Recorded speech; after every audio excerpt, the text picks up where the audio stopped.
Bienvenue sur Top Invest, la chaîne des tops d'investissement. Ici, on parle essentiellement d'entreprises de qualité. Avons-nous une opportunité d'investissement aujourd'hui sur Procter Gamble? C'est la question à laquelle on va essayer de répondre en se basant sur les états financiers de la compagnie. Donc, notre analyse sera basée sur le revenu, la croissance du revenu, la dette nette, le PR moyen, le nombre d'actions, le free cash flow et la qualité du dividende en lui-même. Donc, ceci ne représente aucunement une opportunité, un conseil d'investissement plutôt, mais c'est juste mon avis, d'accord? Donc, si vous voulez aller plus loin, si cette compagnie vous intéresse, lisez vos rapports financiers, d'accord?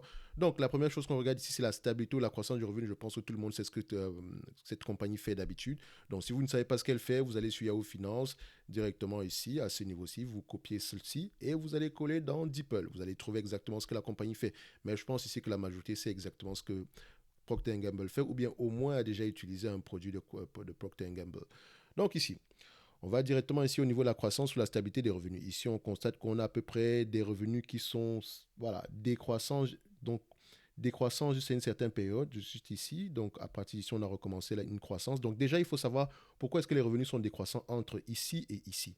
Après trois lectures rapidement, je peux dire ici que Procter Gamble en fait a vendu certains segments de son activité pour essayer de recentrer son portfolio vers les marques qui étaient plus performantes. Donc ici, c'est une bonne chose, mais généralement, ça entraîne ça entraîne une variation des revenus temporaires. Mais vous pouvez constater ici que oui, le portfolio a été réduit, mais le free cash flow est resté à peu près stable, sinon croissant. C'est-à-dire que les marques qu'on a gardées en portefeuille nous permettent nous rapporter plus d'argent en termes de bénéfices. D'accord? Donc, à la fin de la journée, c'était une bonne décision ici.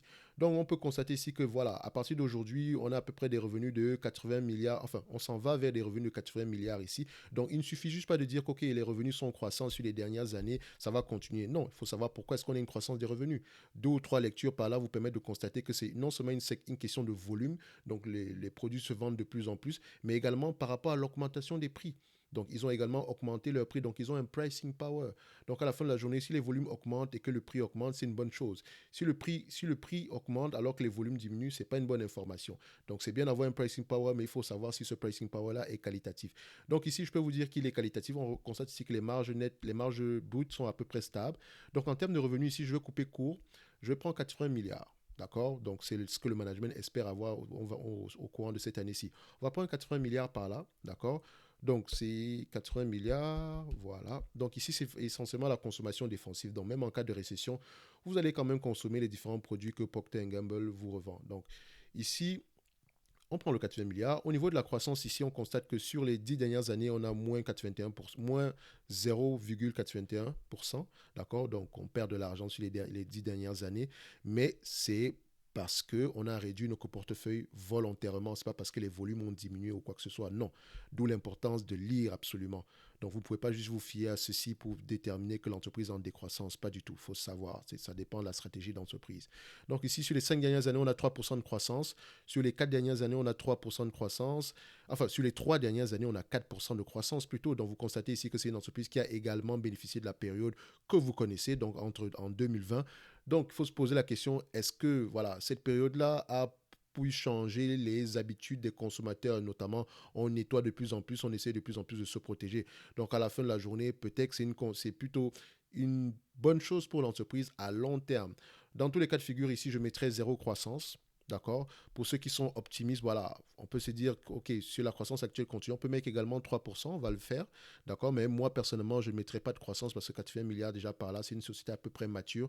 La croissance sera aux alentours, voilà, on peut s'ajuster à l'inflation sur le long terme, disons de 3-2% par là. Donc ici, au niveau de la dette nette, je vous ai dit que dette nette, vous allez sur Yahoo Finance et vous allez regarder ici au niveau de la dette nette, donc sur statistique, vous faites le ratio valeur d'entreprise moins capitalisation boursière. Donc ça va vous donner ici, quand vous regardez à vue d'œil, on a à peu près 26 milliards en termes de dette nette. Donc, quand on regarde ici, c'est 26 milliards par là. Donc, ici, on va mettre 26 milliards, mais toujours aller vérifier sur les rapports financiers en eux-mêmes, d'accord? Parce que parfois, au niveau de la dette nette, au niveau de la dette, certains agrégateurs incluent les loyers. Donc, voilà, les obligations sur les loyers qui, selon moi, ne devraient pas représenter de la dette, surtout quand l'entreprise a les capacités de rembourser, parce que ce n'est pas une dette en tant que telle à la fin de la journée, mais c'est une obligation. Mais dans tous les cas de figure, c'est une parenthèse.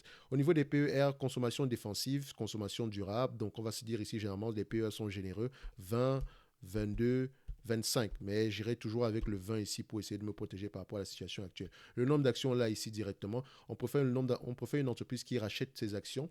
Donc ici, est-ce qu'elle rachète ses actions? On peut voir ici, nous avons ici, voilà, c'est une entreprise ici qui a à peu près 2,5 milliards sur les 12 derniers mois en termes d'actions. Donc ici, vous constatez que le nombre d'actions ne fait que diminuer. Donc c'est une entreprise qui rachète massivement ses actions.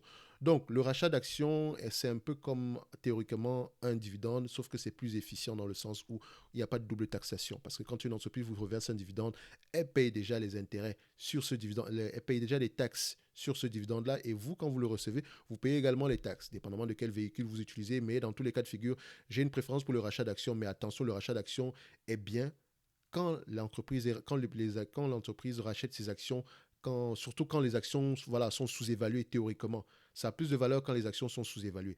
Donc ici, on ira déterminer si le rachat d'actions ici est, voilà, la politique de rachat d'actions ici est idéale.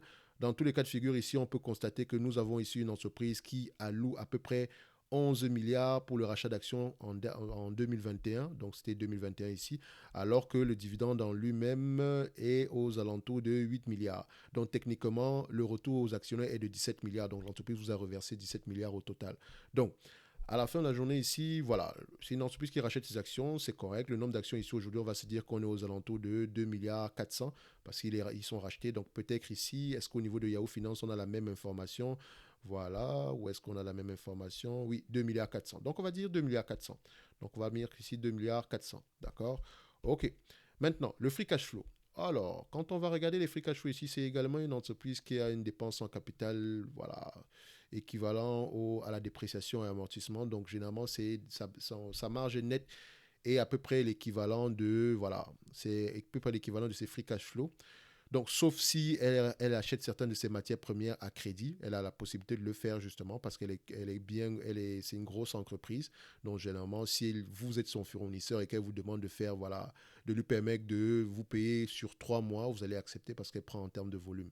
Donc, peut-être que c'est pour ça que les free cash flow peuvent être, voilà, variés. Dans tous les cas de figure ici, quand on constate ici que 18% en 2021, 17%, enfin 18% en 2020, 5% en 2019, 14% en 2018, 23% en 2017. Donc voilà, déjà quand vous constatez 23% ici, alors que la partie opérationnelle est à 21%, ça veut dire qu'il y a eu une charge, il y a eu un bénéfice, voilà, il y a un bénéfice enfin, c'est pas un bénéfice opérationnel, mais il y a eu de l'argent qui est rentré ici, là, qui ne fait pas partie du day-to-day de l'entreprise. Peut-être qu'on a vendu un bâtiment, peut-être qu'on a vendu un segment d'activité. Mais dans tous les cas de figure, ici, on constate que les free cash flow sur les dernières années, enfin, la marge de bénéfice net sur les dernières années a pu être de 18%, en étant généreux, bien sûr. Donc, sur les free cash flow, on a à peu près une vingtaine de pourcents ici. Donc, sur 2021, 2020, 2019, à peu 2018, on a 17%. Donc, on va se dire 18% en 2016. Donc, on va se dire ici 18%, d'accord? Même si j'ai un penchant pour aller prendre le 20%, d'accord? Donc, voilà. On va mettre ici 18% par là. Si on va même couper court, je vais mettre 20%. D'accord? Parce qu'on peut remettre la précision plus tard, parce que ça ne va pas changer grand-chose à la fin de la journée. D'accord? C'est une entreprise qui a l'habitude de les avoir, donc je peux prendre 20, 18%, mais dans tous les cas de figure, ce ne sont que des chiffres, et pour pouvoir avoir de la conviction, je dois aller vérifier, double vérifier ces chiffres-là dans les rapports financiers pour voir ce que le management dit. Donc ici, je prends 20%. D'accord? Alors, au niveau de la qualité de dividende, on va revenir. Donc, on a 20% ici, d'accord, mais on a tous nos éléments pour pouvoir effectuer la valeur ici. Donc, 20% de 80 milliards, ça donne combien? Ça donne ici aux alentours de 20% de 80 milliards. Donc, 20% de 80 milliards, ça vous donne ici 16 milliards. D'accord? 16 milliards en termes de free cash flow. Ça, c'est PER. Ici, c'est free cash flow. Donc, je vais mettre ici 16 milliards. D'accord? 16 milliards. 16 milliards ici. Donc, on a pris ici 16 milliards fois 20 fois les bénéfices, moins le cash net ici, moins la dette nette ici, divisé par le nombre d'actions, ça fait ici 123 dollars l'action. D'accord? 123. Si on prend ici 16 milliards, 22 fois les bénéfices, moins la dette nette, ça donne ici 135 dollars l'action. Si on prend 16 milliards, 25 fois les bénéfices, moins la dette nette, ça donne ici 155 dollars l'action. Ou bien 156. Donc ici, l'entreprise, voilà, dépendamment de là où on va se situer, à 20 fois les bénéfices, à 16 milliards, on est légèrement surévalué. À 25 fois les bénéfices, on est correctement évalué. Donc, ici, je vais me situer à 20 fois les bénéfices. Ici, j'essaie de me protéger par rapport à la situation actuelle. Et également, les marges pourraient, voilà, si les marges pourraient être impactées négativement. Et vu que j'ai pris des marges de 20%, j'essaie de me protéger également. Donc, si j'avais pris des marges, par exemple, de 18%, donc comme je voulais le prendre précédemment, j'avais pris des marges de 18%, j'aurais plutôt eu aux alentours de 14 milliards 400, donc 14 milliards ici, 400, voilà, donc 109 milliards. Donc, entre 109 milliards ici et voilà, et nos, et, et nos 122 milliards ici, on a plutôt une décote de combien? On va prendre ça ici, on va faire 122 divisé par 100, je prends 110 pour arrondir. Ça fait ici à peu près 10% de différence, donc on est correct. Donc on ne cherche pas à avoir précisément raison, mais le moins tort possible. Donc je me situe à 20 fois les bénéfices.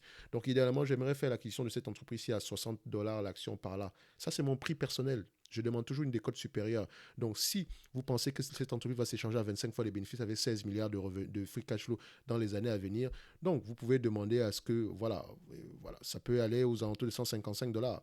Mais ici, on constate que le 16 milliards, ici, très, on l'a très rarement atteint.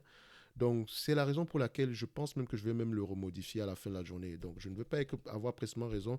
Je veux avoir le moins de tort possible. Donc, si c'est 16 milliards, tant mieux. J'essaie de me protéger au maximum. Donc, je ne veux pas dire des bêtises ici, parce que de toutes les façons, on se base ici sur les états financiers. Mais il faut lire les rapports financiers pour avoir la véritable couleur. Parce qu'ici, si vous lisez juste les chiffres, si vous avez juste les états financiers, disons que si c'était un film, c'est un film en noir et blanc. D'accord. Maintenant, il faut mettre de la couleur. Et la couleur, ici, c'est lire les rapports financiers. Donc, pour ajouter la partie qualitative qui est aussi importante que la partie quantitative. D'accord. Donc, ici, je prends 14 milliards 400. Je ne sais pas avoir précisément raison. Donc, ici, aux alentours de 60 dollars l'action, ça sera une bonne acquisition. Dans tous les cas de figure, si vous constatez que voilà, l'entreprise peut aller à 139 dollars parce que vous êtes optimiste, parce qu'il y aura la croissance des revenus, etc., tant mieux. Donc, ici, on avait également parlé d'une croissance des revenus. D'accord. On va le faire ici rapidement. Imaginez qu'on a une croissance des revenus de 3% sur les 5 prochaines années. Ça revient ici à multiplier le revenu par 3% ici, exposant 5. Ça revient ici à un revenu de 92 milliards avec ici 18% de marge bénéficiaire. Donc ici, on va atteindre aux alentours de 16 milliards 700. Donc ici, on sera à 16 milliards 700. D'accord. Je vais mettre à 25 fois les bénéfices directement. Voilà. Donc au maximum, on sera ici à 163 dollars l'action. Au max, grand max. D'où l'importance d'acheter cette entreprise à un prix moins élevé. Si on l'achète ici à 70 dollars l'action, on a un bon prix d'achat. Donc ici, personnellement, mon prix, la valeur que j'attribue à cette entreprise ici, voilà, c'est, je dirais, 110 dollars l'action, idéalement. Donc, voilà, ça sera la valeur de l'entreprise, dépendamment des éléments que je vous ai donnés tantôt, mais ça, c'est avant la lecture des rapports financiers. Donc, si c'est déjà une belle entreprise qui mérite d'être dans n'importe quel watchlist, mais ce n'est pas parce que je m'appelle Procter Gamble que je vais l'acheter à n'importe quel prix, même si je suis là pour le dividende, d'accord? Donc, ici, en parlant du dividende, quand on va arriver ici, on avait pris 14 milliards 400 en termes de free cash flow, donc 14 milliards 400. D'accord. Si l'entreprise revient à nous verser la totalité des free cash flow en termes de dividendes, on aura un rendement de combien? Par rapport au prix actuel, 3 milliards, 340 milliards. Donc, je divise ici 14 milliards 400 divisé par 340 milliards, la capitalisation boursière, 340,2. Ça donne ici à peu près 4,23%. Donc, au mieux, j'aurai 4,23% de rendement. Et quand vous constatez ici, le rendement actuel est aux alentours de 2,52%. C'est un peu nul. Bon, quand je dis c'est un peu nul, c'est rien ça. Même 4%, surtout en période actuelle, il faut exiger des rendements plus élevés.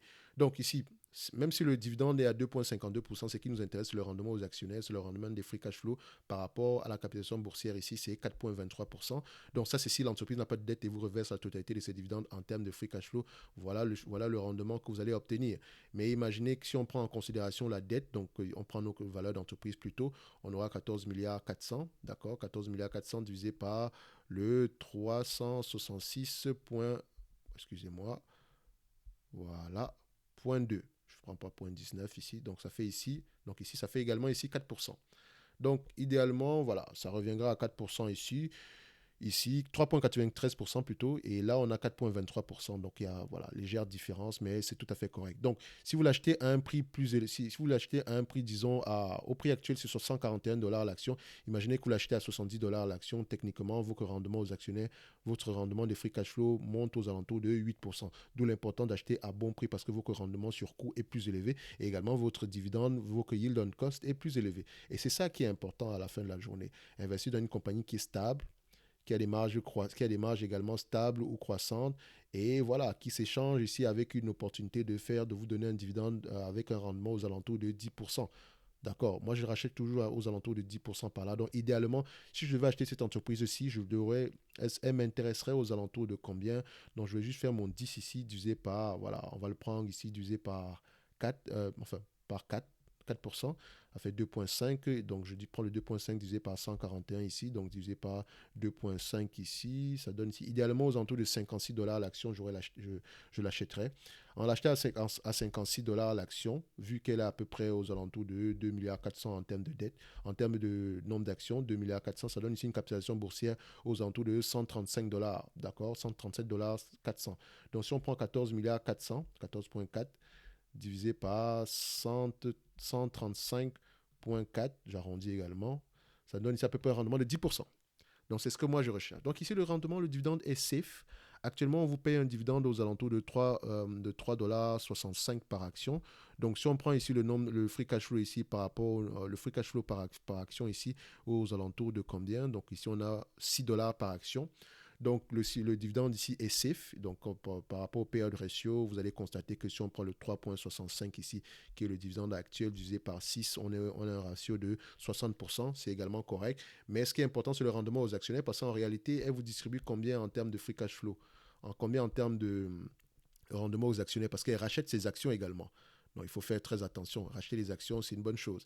Donc, ici, si elle rachète ses actions, elle vous distribue ici en 19 milliards l'année passée, 14 milliards en 2020. Et ici, on a distribué à peu près aux alentours de 12 milliards en 2019. Donc, elle vous reverse quand même, si vous regardez bien vos rendements, elle vous reverse à peu près 4% en moyenne aux actionnaires chaque année, que ce soit sous la forme de dividendes combinés au rachat d'actions. Donc, c'est une bonne chose, c'est une bonne information. Donc, à la fin de la journée, moi, je dirais, idéalement, moi, j'aimerais l'acheter aux alentours de 60 dollars l'action. Donc, 60-70 dollars l'action, ce serait mon prix idéal. Mais ça, c'est mon prix à moi, d'accord? Donc, par rapport à quelqu'un qui est là pour le dividende, je vous dirais, vaut que maximum ici est aux alentours de, voilà, on va se dire quoi, 100, un rendement de 4% par là, 4,3%, sauf si l'entreprise continue à faire croître ses revenus et que les marges bénéficiaires augmentent. Mais ça reste une hypothèse en supplément. Soit à la fin de la journée, si ça se réalise, tant mieux. Si ça ne se réalise pas, au moins vous l'aurez acheté à un bon prix. Dans tous les cas de figure, ceci n'est que mon avis. Lisez vos rapports financiers. Ça reste une très, très, très belle entreprise qui mérite être dans n'importe quelle watchlist, sauf que sur Top Invest, on va rester sur les lignes de côté. Je sais, généralement, qu'on me demande toujours, mais finalement, toi, tu achètes quoi? Bah, j'achète ce qui est sous-évalué. Et je n'ai pas besoin d'acheter toutes les entreprises qui existent au monde. J'ai juste besoin de quelques entreprises, une vingtaine dans mon portefeuille, assez diversifié, et je suis à peu près correct. Dans tous les cas de figure, ça sera tout ici aujourd'hui pour Procter Gamble. Excellente entreprise. Dividende, voilà, ça va, c'est correct. Mais ça ne représente pas une opportunité d'investissement. En tout cas, pour moi, selon ce que j'ai mis ici comme hypothèse. Et je vous ai dit que je favorisais ici le 104, 110 dollars l'action par là. Donc, ça sera tout pour aujourd'hui. On se donne rendez-vous sur la prochaine vidéo. Et d'ici là, portez-vous bien. Merci.